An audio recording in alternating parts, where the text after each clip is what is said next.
SIR এর যে ফর্মটা বেরিয়েছে সেই ফর্মটা কীভাবে ফিল আপ করবো আমি একটা জিনিস দেখাচ্ছি। দেখুন এখানে সবথেকে সহজ পদ্ধতিতে আপনারা ফিল আপ করতে পারবেন। ঠিক আছে, এখানে একটা ভোটার কার্ডের ছবি লাগাতে হবে, প্রিন্ট লাগাতে হবে। এখানে আপনার একটা রিসেন্ট ছবি লাগাতে হবে। তো প্রথমেই আপনারা দেখতে পাচ্ছেন নিজের জন্ম তারিখটা এখানে লিখবেন সহজভাবে। তারপরে নিজের আধার কার্ড নাম্বারটা এখানে লিখবেন। তারপরে মোবাইল নাম্বারটা মাস্ট লিখবেন।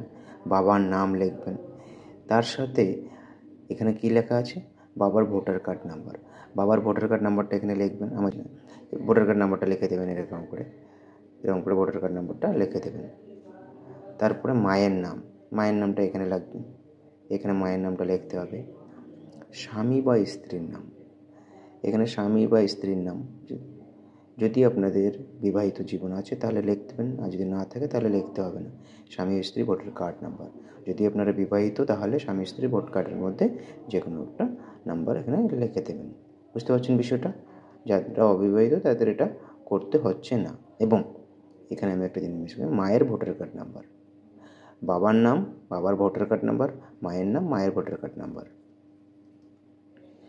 তারপরে আমরা চলে এসেছি এখানে আসল বিষয়টা, যেটা অনেকে বুঝতে পারছে না। এখানে বোঝার জন্য আমি আমার নাম দিয়ে লিখে রেখেছি 2002 সালের লিস্টে যাদের নাম আছে, মানে 2002 সালে এসআইআর যখন হয়েছিল তখন যাদের নাম আছে তারা এই ফর্মটা ফিল আপ করতে হবে।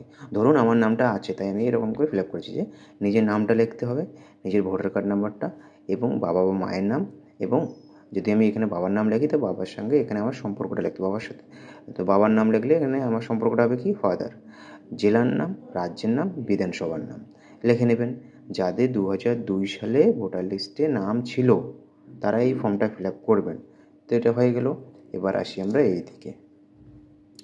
এখানে লেখা আছে 2002 সালের লিস্টে যাদের নাম নেই কিন্তু তার পরিবারের কারো নাম থাকলে, 2002 সালের লিস্টে নাম নেই, তখন আমার জন্ম হয়নি। তো বিষয়টা হলো আমাকে এই ফর্মটা ফিল আপ করতে হবে। যেমন প্রথমে লিখব বাবার নাম, বাবার ভোটার কার্ড নাম্বার, বাবার নাম মানে দাদুর নাম মানে গ্র্যান্ডফাদারের নাম। তারপর তার সঙ্গে আপনার সম্পর্ক কী, আপনার সম্পর্ক নিশ্চয়ই দাদু বা গ্র্যান্ডফাদার, তো ওখানে লিখবেন গ্র্যান্ডফাদার।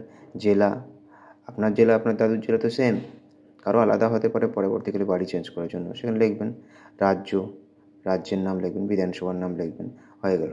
এখানে লিখেছি বিধানসভার number, booth number, serial number. যদি আপনাদের এটা থেকে থাকে, মানে এসআইআরে 2002 যদি আপনার নাম ছিল, এটা আপনাদের জন্য আমি বলে দিলাম।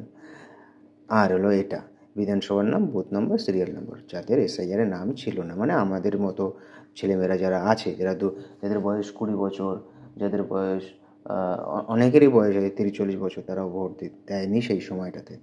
তো এটা হয়ে গেল। তারপরে আমরা একদম নিচে চলে আসি। একদম নিচে দেখুন নিজের সই করতে হবে।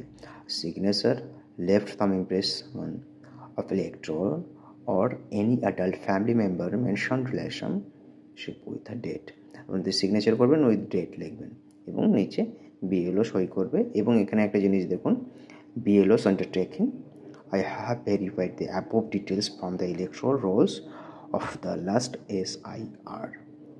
ব্যাপারটা বুঝতে পারছেন? একদম সহজভাবে আপনারা আপনাদের নিজের ফর্মটাকে ফিল আপ করে নিতে পারবেন। আমি এখানে লিখে দিয়েছি, এটাকে ফিল আপ করা ম্যান্ডেটরি।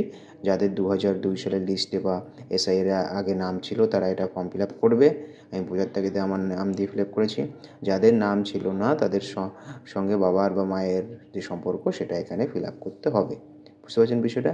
একদম সহজ। লাস্টে সিগনেচার করুন, এখানে বিএলও সিগনেচার করবে, ব্যাস দিয়ে দিন, একদম ঝামেলা মুক্ত।